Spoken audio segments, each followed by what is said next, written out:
This is going to be a video going over my Invincible Titan build, which is what I used in my previous 5 videos, which is a solo flawless of all the dungeons. This isn't scripted or anything. I'm just going to go over my setup, what mods I use, what fragments and stuff, and just a few tips of each individual dungeon. So obviously I'm on a Titan, Loreley Splendor. I almost always kept this helmet on. There's a couple of instances in which I changed, which I will talk about. 100 Resilience is a major part of this. Like, you have to have this. And it works perfectly with the Loreley Splendor because sometimes when you're weak, or actually sometimes I'll pop my barricade for the healing, and then sometimes, like if I'm doing boss damage, like you'll see in my Keitel fight, like I'm close to killing, so I'll just let the snipers hit me, just because it's a little bit risky, but I was just letting uh, this helmet to do its work, so I didn't have to waste time popping a barricade. So that's kind of nice for that. But like in some situations, like in the totems and Pit of Heresy, I just popped a bunch of barricades and you just cannot die. So 100 Resilience is key. And then my favorite mod in the entire game, Striking Light. You get a 25% damage resistance whenever you're sprinting. And this needs to be paired with an arc mod. It does not have to be like Invigoration or one of these. It can be like Powerful Friends or Radiant Light, just like another arc charged with light. But I didn't really want to do that. I just didn't want to run one of those. You do not need Classy Restoration at all. I just kind of feel like putting this on here. Otherwise, I would just do 2 utility kickstarts. Let's just go over like the basic abilities. I was using Hammer of Soul. I don't really use this very much, my super, but you can. I use Rally Barricade because of the faster cooldown. I actually always use Strafe Lift. Always use Strafe Lift, except for in some jumps, I'll use Catapult Lift, but almost always Strafe Lift. Throwing Hammer, for sure. Healing Grenade is a very big part of this. I used Healing Grenade in all videos. This is just kind of like an extra... Like, this is like your security backup. Like, this right here, like, you just will not die. You just throw a Healing Grenade at yourself, and I'll show you how you can get this extremely fast in some of my mods. Soul Invictus for the sunspots, for the ability regeneration, is extremely nice. Roaring Flames is also very nice because, at least in Duality, I was not one-hitting, like, even like the orange bars with my hammers until I had Roaring Flames. But I was a little bit under-leveled when I did Duality. Ember of Singeing, your class ability recharges faster when you're scorching targets, so I get my barricade back even faster. Ember of Solace, Radiant and Restoration effects applied to you have increased duration. I like this one quite a bit. Ember of Ashes, you apply more Scorch stacks to targets.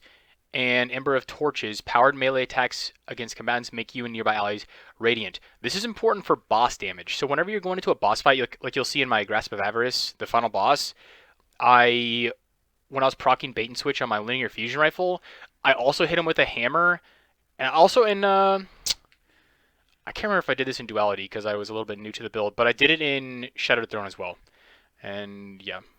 And you can see all my videos, I'll put them in the description, but so you can see exactly what I did in each portion of each dungeon. I went with Melee Wellmaker because it's like, you don't even have to use like a primary weapon. In fact, in Duality, I think I used double special the entire time.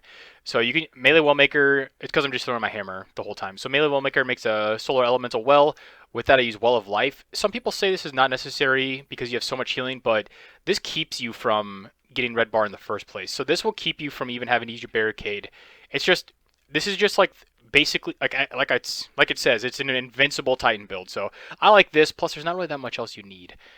Like, there's not really that many combat mods you need. Striking Light is something I really like. Other than that, like, you don't really need a whole lot. Plus, this like Melee Wellmaker gives the wells, so it gives your abilities back even faster.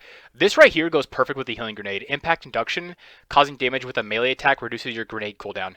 So you just walk around and you're hitting enemies with your hammer, and like you could honestly put on 2 of these.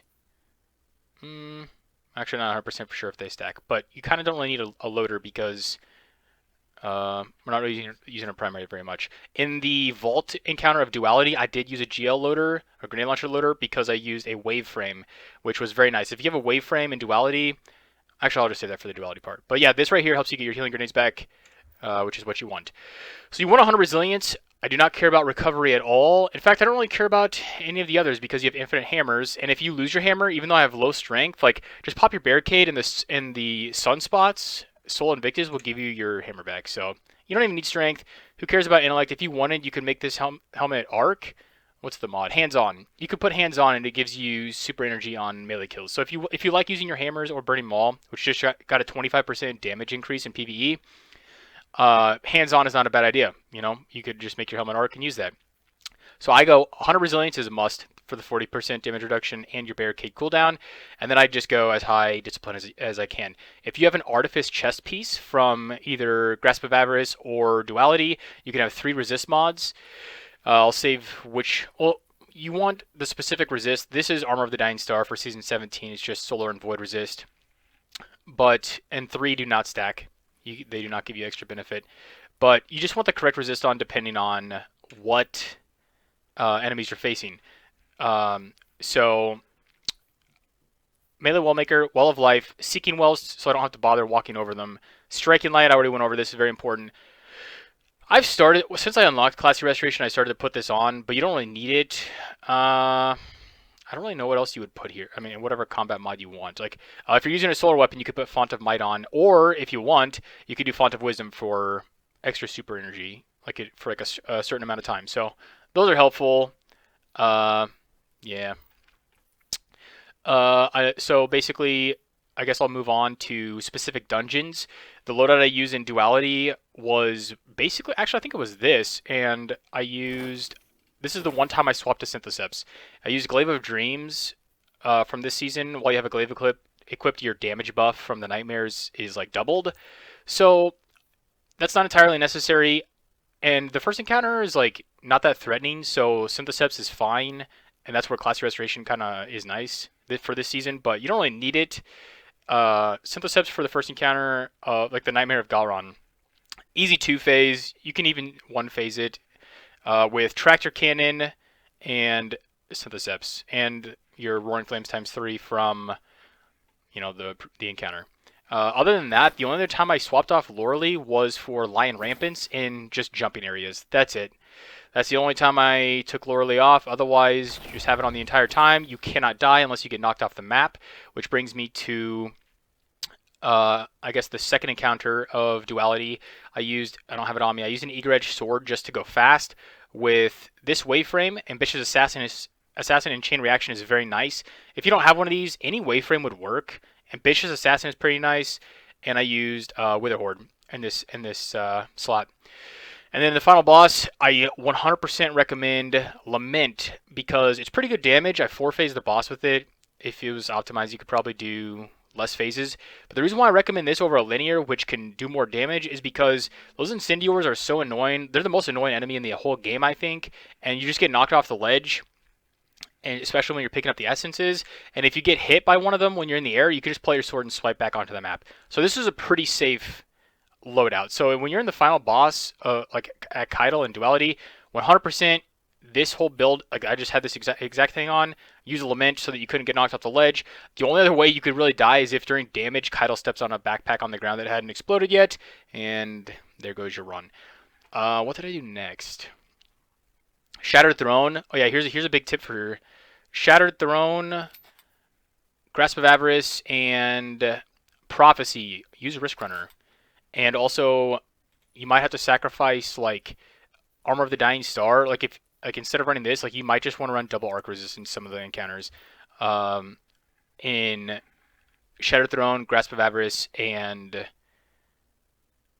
Prophecy. Because Taken and Fallen have a lot of arc. This gives you extra damage resist, and it just chains to everything. So I use this in Grasp.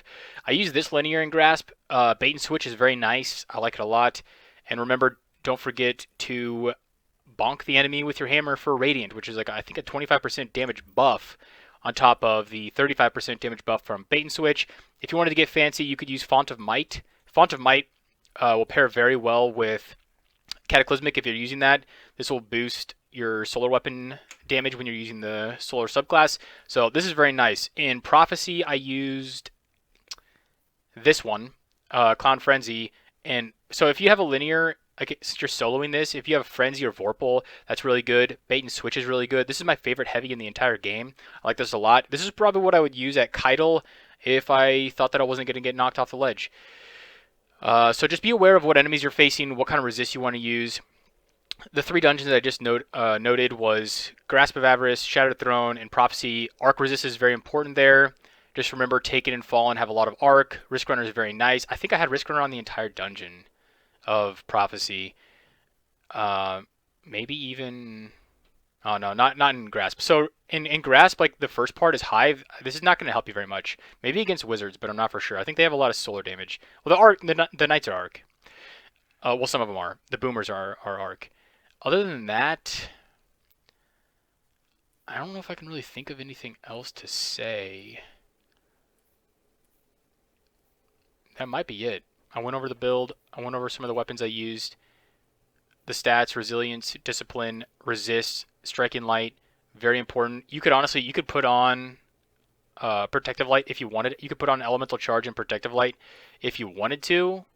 I mean, that's an extra 10%. It's not bad. I mean, honestly, you could if like since some of these don't really matter that much. Like, you don't really need Seeking Wells. You don't really need Well of Life. It's not that important. So you could put on protective light. I think that's basically it. If you have any questions, put them in the comments below, and I'll answer all of them. I'm thinking of doing this for Warlock and Hunter as well. So if you're interested in seeing that, let me know. Thank you.